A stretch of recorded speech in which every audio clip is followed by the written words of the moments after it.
आपल्याला जरा जरी मूल पडलं ना, खर्चटलं तरी सुद्धा बेसिकली आपल्याला पालक म्हणून त्याचा त्रास व्हायला लागतो.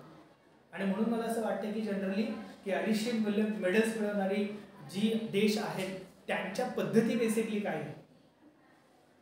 ज्या वेळेला आपल्याकडे गुरुकुल शिक्षण पद्धती होती, सर मॅडमना माहिती असेल जनरली, ज्या विद्यार्थ्यांना इथे क्लासमध्ये बसून कंटाळा यायचा, त्या विद्यार्थ्यांना ज्या ज्या ठिकाणी मन रमेल त्या ठिकाणी त्यांना शिक्षण दिलं जायचं किंवा घडवलं जायचं.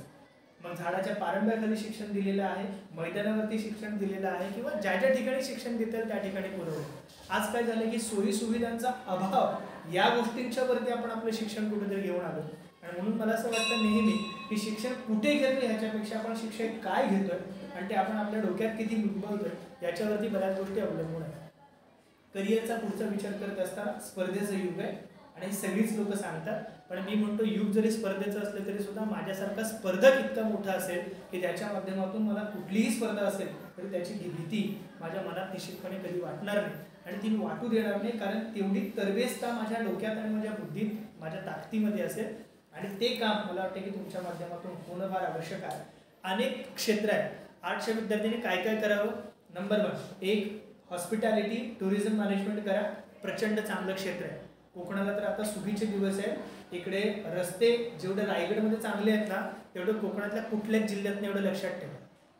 ना डाणूत आहेत, ना पालघरमध्ये आहेत, ना ठाण्यात आहेत. ठाणे शहर सोडा, पण ठाणे जे आपण आतमध्ये जे टायर रोडवरती बघतो ना विलेजेसमध्ये तिथेही नाही आहे. ना रत्नागिरीमध्ये आहे, ना सिंधुदुर्गात आहे. सिंधुदुर्गात फक्त मोठा रस्ता तयार झाला हायवे, पण आतमधले टायर रोड जे इथं बेसिकली आहे ते कुठंच नाही. आणि इथं जे पोटेन्शियल आहे पर्यटनाचं, कारण तुम्हाला मुंबई जवळ आहे, तुम्हाला पुणे जवळ आहे, इथे दिव्यागरचा बीच आहे, इतकं चांगलं पोटेन्शियल असताना आपल्याला त्या अभ्यासक्रमाविषयी काही का कौतुक वाटेल मला कळत नाही. आणि मी नेहमी म्हणतो की ज्या माणसाला आज कळलं की उद्या 10 वर्षानंतर काय बाजारात विकणार आहे ना ते शिक्षण घेणं फार गरजेचं. आज काय मार्केटमध्ये विकते त्याच्या पाठीमागे पडू नका. आज रील स्टारची खूप चांगली क्रेज आहे म्हणून आपण रील स्टार होणं याच्यामध्ये निश्चितपणे काय आपल्याला तरतात वाटण्याचा अर्थ नाही. आणि मला त्याचं कुतूहल वाटतं बेसिकली की जगामध्ये सगळ्यात पहिला देश जो भारत आहे ज्याचे फेसबुकचे युजर्स आणि फॉलोअर जास्त आहे, इन्स्टावरती युजर्स फॉलोअर्स जास्त आहे, यूट्यूबवरती व्हिडिओ बघणाऱ्या संख्या भारतातल्या लोकांची तरुणांची जास्त आहे. एवढा वेळ येतो कुठून. खरं तर हे आपण केलेलंच नाही. फेसबुकचा जनक कोण आहे. Mark Zuckerberg, right. त्याला वेळ नाहीये, त्याच्या देशातल्या लोकांना वेळ नाही, पण आपल्या पोरांना एवढा वेळ आहे कारण आपण सोशल मीडियामध्ये गुंतून चाललेलो आहोत. वाईट आहे अशांना माझं म्हणणं नाहीये, त्याचा उपयोग कुठंपर्यंत तेवढंच करणं फार आवश्यक आहे. आणि मग आर्ट्स म्हणून आम्हाला कळतं काय, जर एखादा आर्ट्स म्हणून आपल्याला रील स्टार व्हायचं असेल तर तुम्ही होऊ शकता ना. व्हाय don't you do it.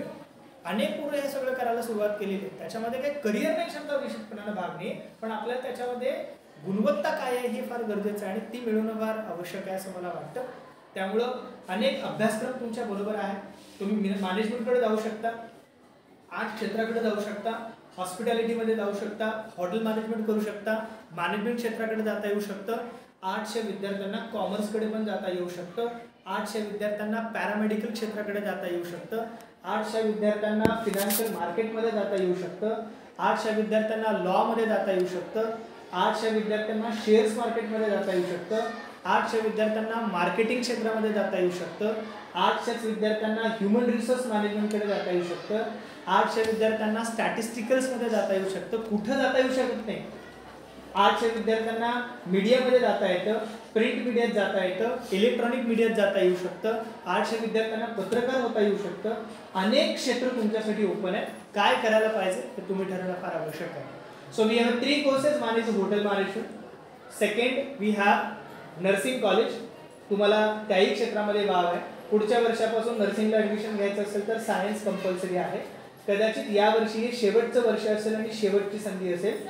ANMC मध्ये ॲडमिशन घ्यायचं असेल तर आर्ट्स, कॉमर्स, सायन्स हे तिन्ही विद्यार्थी ॲडमिशन घेऊ शकतात. तिसरा जो कोर्स मी तुम्हाला सांगितलं की MIDC मध्ये फायर सर्व्हिस इंजिनियर ऑफिसर व्हायचं असेल तर फायरचा हा अभ्यासक्रम 2 वर्षांचा आहे. त्याही ठिकाणी तुम्ही ॲडमिशन घेऊ शकता आणि हे आर्ट्ससाठी open. So wish you all the very best. किती सिरियस आहात तुम्ही. I am so happy. इतकं सिरियसनेस आयुष्यात व्हा. खरंच खूप आयुष्य सुंदर आहे आणि मार्ग आहे. पैसे नाही आहेत, आई वडील गरीब आहेत, शेती नाही आहे, मोलमजुरी करतात. मला वाटते असं जर असेल तर निश्चितपणे आयुष्याने दिलेली तुम्हाला ती संधी आहे. तुमची परिस्थिती बदलण्याचं सामर्थ्य हे केवळ तुमच्यात आहे. त्यामुळे स्वतःचा हिरो बनायचं असेल तर तुम्ही आयुष्यात बघा, तोच हिरो आहे, तोच माणूस आहे की तुमचं आयुष्य बदलू शकतो. All the very best.